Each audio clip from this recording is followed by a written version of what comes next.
actually in the screen? Yep, you're right in the bullseye middle. And it's recording. I don't like. Why? Because you're not smiling or anything. Well, I'm not ready to shoot yet.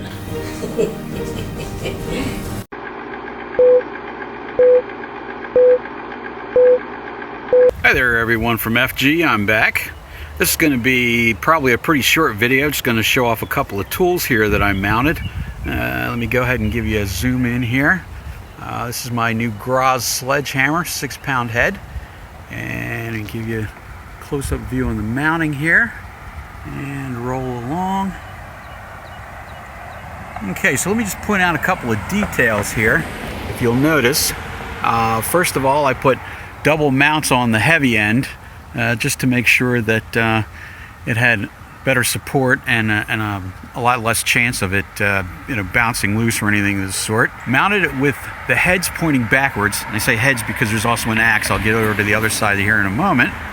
If you roll over across here, so the tools are pointing backwards so that in the event of a forward collision, the tool's just going to try to slide this way instead of the head pointing forward, which would basically turn it into an unguided missile, which would probably collide with either the car that you had already hit or with someone nearby, which could be really, really devastating, given this thing weighs about probably 12 to 14 pounds total, and something like that moving with a crash velocity of, say, 10 to 20 G's, yeah, that's gonna do a lot of devastation.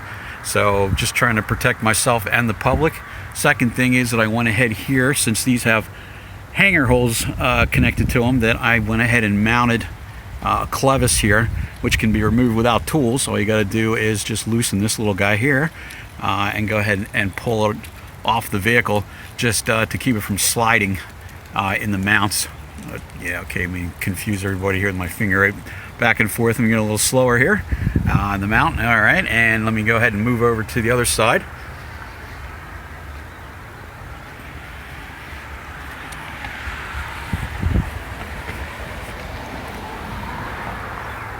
Alright, and here's my axe mount, and I've actually had this axe for several years, and it was just sitting in the garage, really never got around to doing anything with it.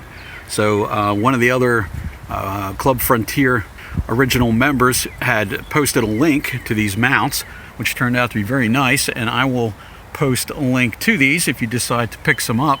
They seem to be pretty well constructed. Let me see if I can get a shot of the underside here. They're called Kolpins. I'm assuming they're probably made in China as well, but they do seem pretty sturdy. It's a rubber strap here with a plastic mounting base. And let me see if I can get around here and zoom in a little bit. Yeah, you can see that they actually have two mounting holes in the legs here, or you can also use stainless steel aircraft or water hose type clamps, whatever you like to call them, which is what I opted for.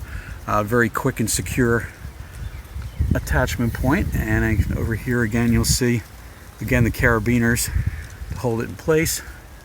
And fade back here, I found on Etsy actually a leather axe case, I guess you'd say here, to protect the sharp edge, not only from rain and other types of corrosion, but also that if I or anyone else is working in this area, that they don't run into the sharp edge, because this thing's pretty sharp actually.